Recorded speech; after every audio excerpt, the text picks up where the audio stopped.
শহর কলকাতায় আবারও দাদাগিরির অভিযোগ উঠল পুলিশের বিরুদ্ধে। এবার দক্ষিণ কলকাতার নিউ আলিপুর সংলগ্ন এলাকায় একের পর এক লরি কোনো রকম প্ররোচনা ছাড়া ভেঙে গুড়িয়ে দেওয়ার অভিযোগ উঠেছে। কিন্তু কেন এই ধরনের পদক্ষেপ, তার উত্তর এখনো পর্যন্ত পুলিশের পক্ষ থেকে পাওয়া যায়নি বলেই খবর। লরির মালিকদের দাবি, দীর্ঘ 40 বছর ধরে ওই এলাকায় তাদের একাধিক লরি রয়েছে।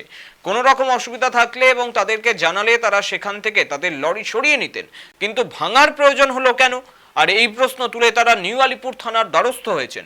পুলিশের দাদাগিরির বিরুদ্ধে সরব হয়েছেন তারা। এরপরই পুলিশের তরফ থেকে ঘটনার পুনরাবৃত্তি না হওয়ার আশ্বাস দেওয়া হয়েছে বলে জানা গিয়েছে।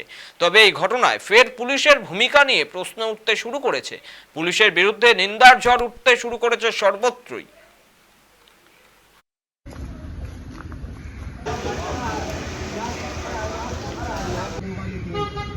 জানি